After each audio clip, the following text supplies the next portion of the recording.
parked in the parking lot. Good afternoon, everyone. Welcome to Aventura Turnberry Jewish Center.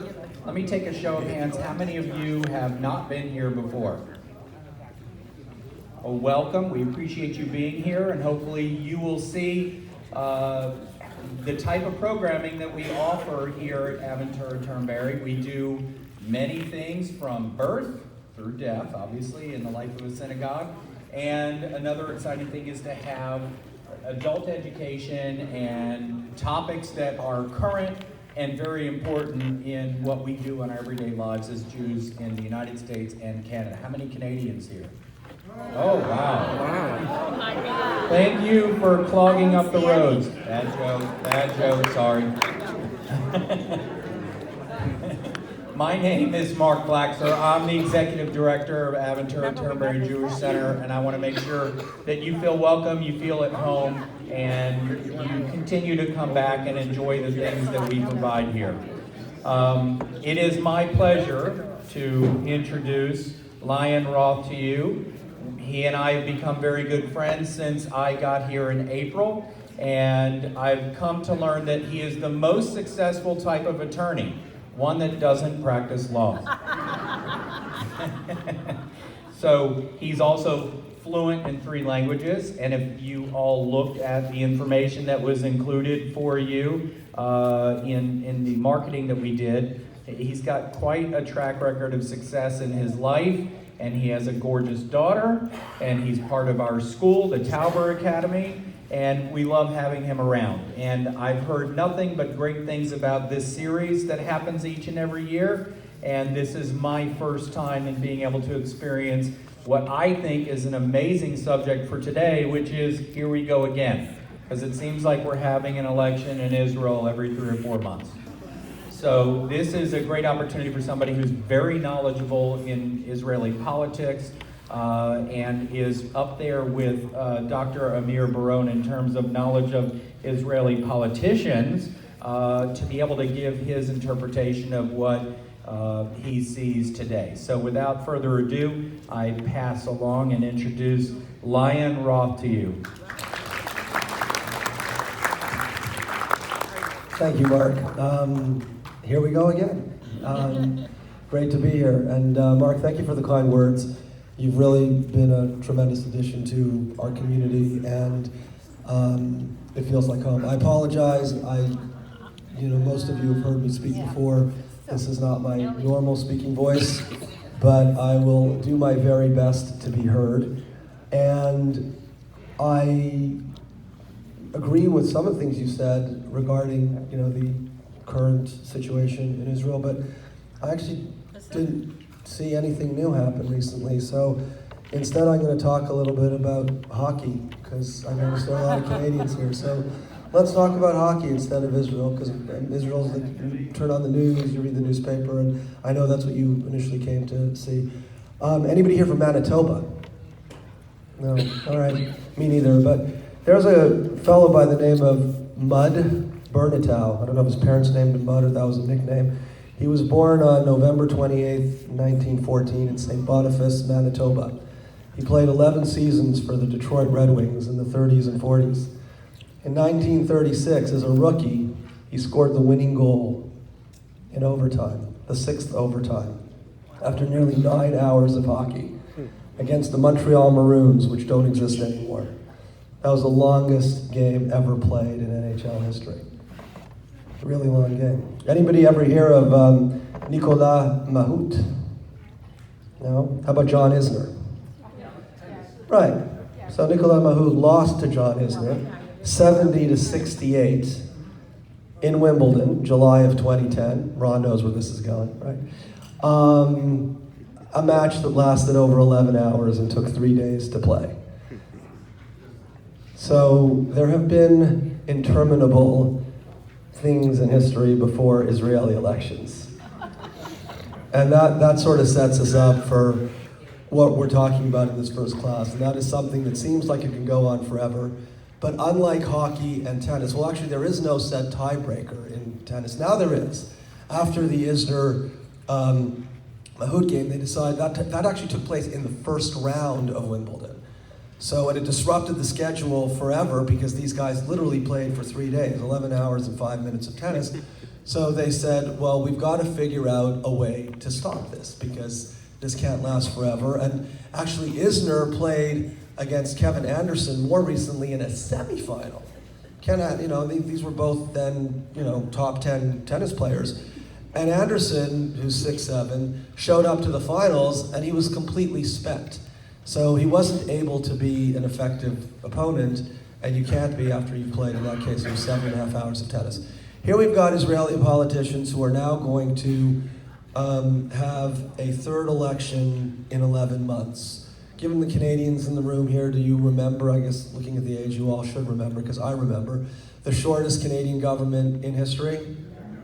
Right, Joe Clark, 1979, right? During the period that Joe Clark served, Israel will have already had 3 elections, just during the one briefest term of Canadian, parliamentary history. So that's pretty sad, and it's actually something that the president himself mocked when he rolled out his peace plan on Tuesday. That's going to be more of the topic of the next class when we look at the candidates running for president in 2020. When we put together the syllabus for this course selection, this course was here we go again with a question mark, and then we took away the question mark when the pamphlets were actually published because there wasn't a question mark. It was clear that we will have a third election, and when the date was determined, we actually moved the fifth class. There's a gap between the fourth and the fifth class because of APAC, so some of us are going to be here. Shout out to Jackie Alexander as the regional director of APAC, and Nathaniel Malka, who will be speaking at APAC. And for all of you who have been to APAC, you should go again. If you haven't been, it's really worth going. And Canadians do have a nice presence there. I'm wearing my, U.S.-Israel pin, but I have a U.S.-Israel-Canada pin that the Canadian delegation actually had produced about 10 or 11 years ago when they had enough people coming to APAC. And Stephen Harper is usually there, and he was there the past couple of years. Anyway, it's pretty well attended. It won't be that well attended by Israelis this year because they have an election on the Monday of policy conference, which is extremely interesting. And the Tuesday of policy conference this year is Super Tuesday, but again, that's next week's class. This week's class is focused on how we got here. How did we get to this interminable series? It's embarrassing. I'm speaking as an Israeli in America who interacts frequently with members of Congress, other centers of influence, asked to explain how come you don't have a tiebreaker? Why isn't there a mechanism? The United States political system is not necessarily friendlier than the United States. The viciousness of the politics here are at least equal, and recently in some cases even more vicious than what we've seen in Israel. I never thought that would be the case growing up, but it certainly has become the case since. But there is a very clear system for breaking ties. It was enshrined in the Constitution. You have the Electoral College. People don't understand how that works, but it's specifically designed to accomplish this. In 1800, right, only the third election ever held, it went to the House. So Aaron Burr was running against John Adams. I don't know if you ever saw the play Hamilton. Sorry, Aaron Burr was running against Thomas Jefferson. And they were tied at 73. And you voted, so the way it worked then, the vice president could be from a different party. He'd be the person with the second most votes. And Hamilton, who had no love for Jefferson, but detested Burr even more, actually threw his lot in with Jefferson, which enabled Jefferson to become president. So Burr shot Hamilton in a duel. If you think politics are pretty vicious today, they were worse. 1824. Andrew Jackson clearly defeated John Quincy Adams, the son of John Adams, in an election, and yet he didn't have enough Electoral College votes, and the House actually gave the presidency to John Quincy Adams, who held it for one term, and then Andrew Jackson won resoundingly for 2 more terms. And post-Civil War, all sorts of, Reconstruction bargains, and if you look at how, there were ties broken in the Senate and the Hayes election of 1876, there are so many instances in the United States where things looked at least as close as they look in Israel, but there's a mechanism for breaking ties, like hockey, like tennis, but there isn't one in Israel. So to understand where we are in tomorrow, February, and more importantly, March 2nd, 2020, and what happened on September 17th, 2019 and April 9th, 2019, let's go back to, so we had a whole session last year on Benjamin Netanyahu, who he is, how he got to where he is, his legacy in Israeli politics, and wherever you are on the political spectrum, and I'm sure there's a range here, you certainly have to acknowledge that he has been a single statesperson in Israeli history. He has, since our last class, surpassed David Ben-Gurion as the longest serving prime minister in Israel's history. Even by last year, he had had the longest consecutive term in office. He has been the prime minister of Israel since March of 2009. So it is now coming on 11 consecutive years. He also had a 3-year term from May of 1996 to May of 1999. So in the aggregate, he's been prime minister of Israel for 14 years. That's a very long time. If this were a political science lecture, we could debate the benefits of term limits. Israel does not have them. I think every healthy democracy should consider them. I think that in Israel this would certainly solve a few problems, but we'll save that for Q&A if you want to. The real crux of the impasse here is the inability of Prime Minister Netanyahu to secure all of his natural allies into a coalition. And the most obvious example is Avigdor Lieberman. So Avigdor Lieberman used to be, it's a remarkable story in and of itself. Avigdor Lieberman was an immigrant from Belarus who came over as a student. He got into Hebrew University student politics, and he caught Bibi's eye, and he was Bibi's chief of staff during his first term. And then he started his own political party and essentially displaced Natan Sharansky as the standard bearer for this surge of Russian immigrants that came to Israel in the early 90s. Sharansky started a party called Israel Ba'aliyah that ran for the first time in the 1996 election and got 7 votes.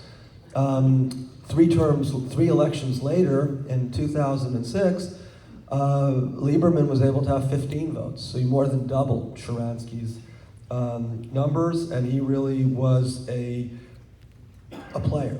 His support eroded. What Bibi and Lieberman have had a very awkward relationship ever since, because they're really angling towards not only Russian speakers vote for Yisrael Beitenu, for Lieberman's party, but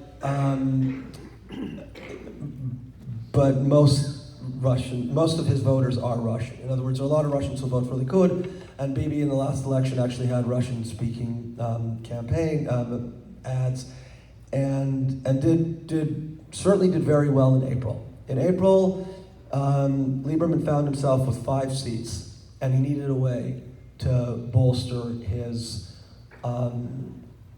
relative weight in Israeli politics.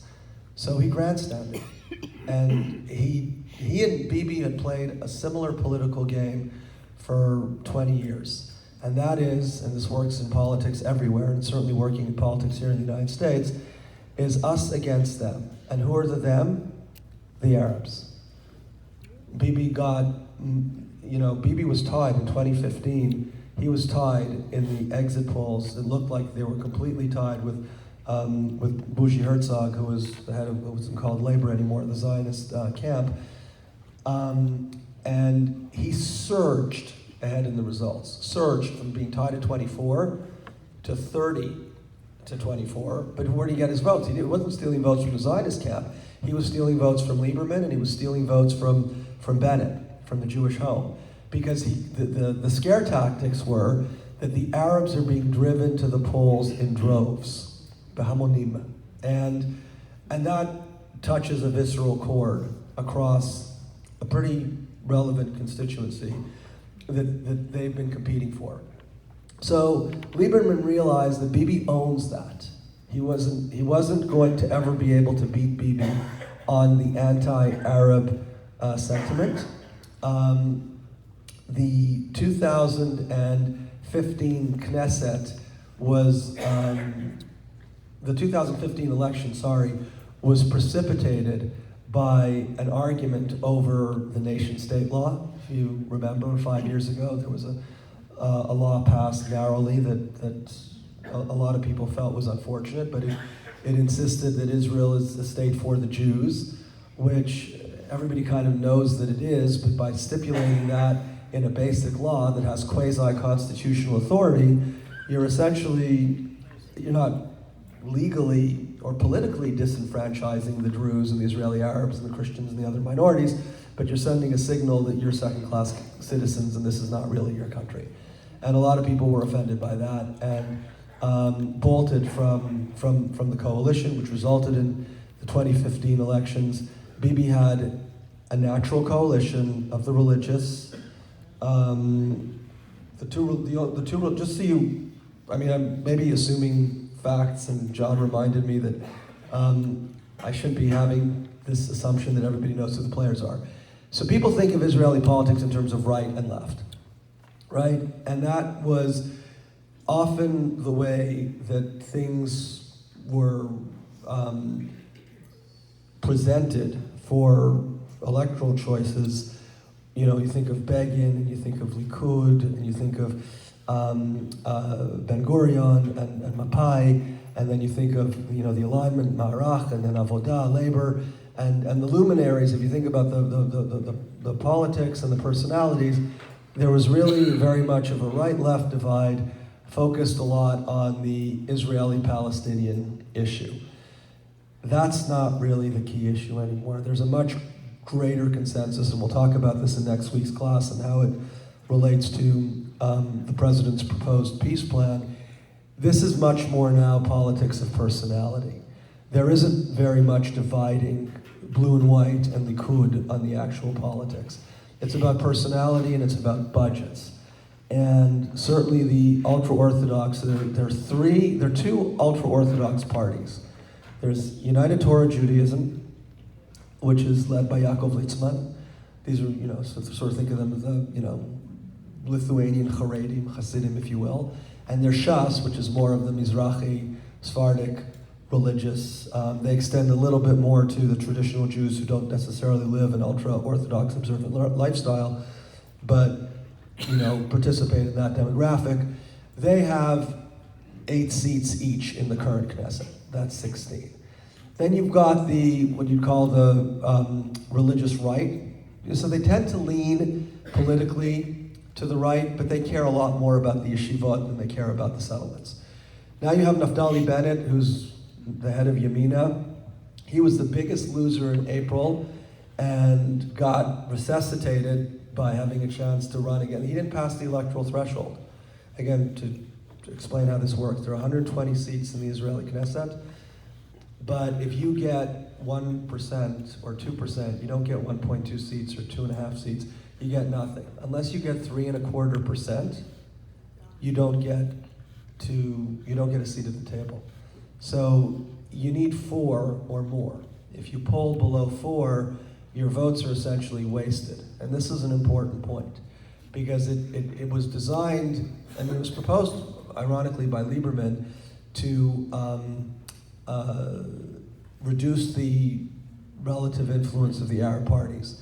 Because the Arabs were very fragmented and they were all getting 2 or 3 seats.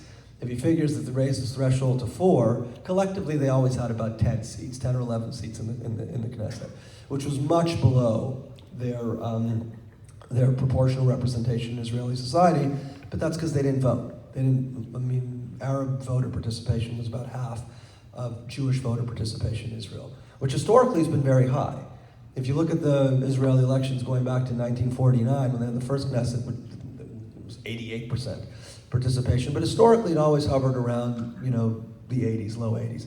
In the recent elections, you'd think that it would be really high, but it hasn't. It's been in the high 60s, so a lot lower than average, closer to what voter participation is here in the United States.